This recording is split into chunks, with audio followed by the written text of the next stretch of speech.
Genesis chapter 29. Jacob arrives in Padan Aram. Then Jacob continued on his journey and came to the land of the eastern peoples.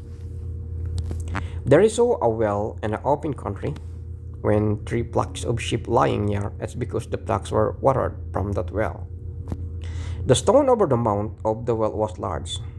When all the flocks were gathered there, the shepherds would roll the stone away from the well's mouth and water the sheep. Then they would return the stones of its place over the mouth of the well. Jacob asked the shepherds, "My brothers, where are you from?" "We are from Haran," they replied. I said to them, "Do you know Laban, our grandson?" "Yes, we know him," they answered. Then Jacob asked them, "Is he real?"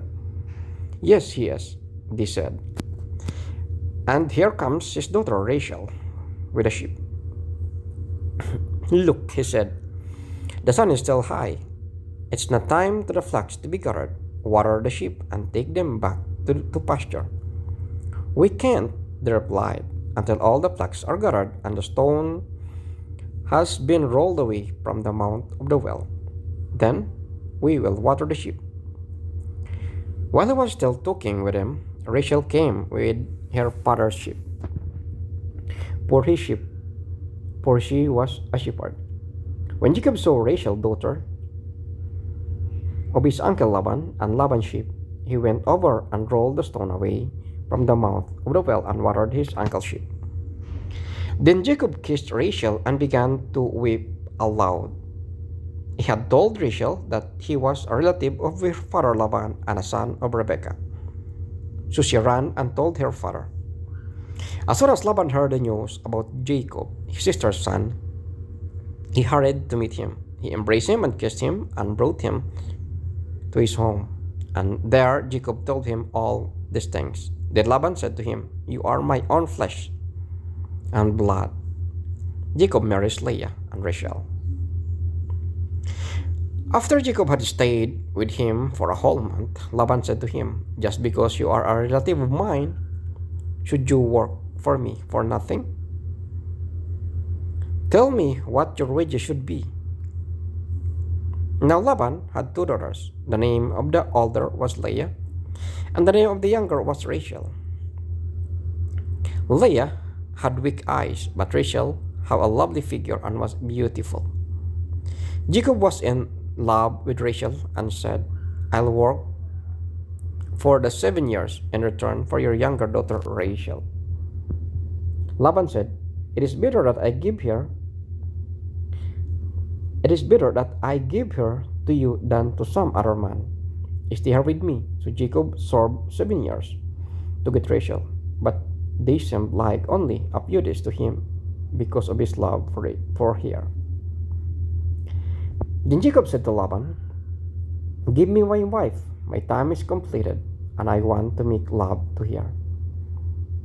So Laban brought together all the people of the place and gave a feast.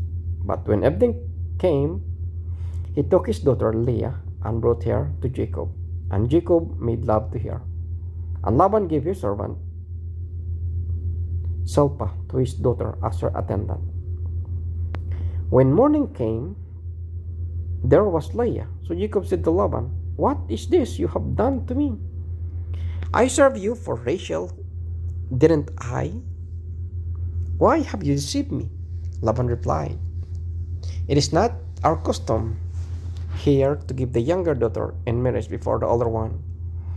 Finish his daughter's bridal week. Then we will give you the younger one also, in return for another 7 years of work." And Jacob did so. He finished the week with Leah. And then Laban gave him his daughter Rachel to be his wife. Laban gave his servant Bilhah to his daughter Rachel as her attendant. Jacob made love to Rachel also, and his love for Rachel was greater than his love for Leah. And he worked for Laban another 7 years. Jacob's children. When the Lord saw that Leah was not loved, he enabled her to conceive, but Rachel remained childless. Leah became pregnant and gave birth to a son. She named him Reuben, for she said, "It is because the Lord has seen my misery. Surely my husband will love me now."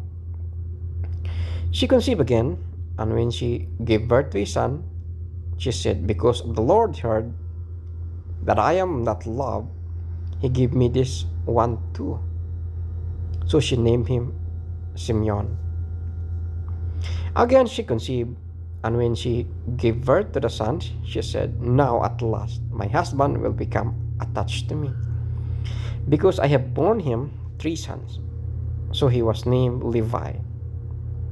She conceived again, and when she gave birth to a son, she said, "This time I will praise the Lord." So she named him Judah. Then she stopped having children.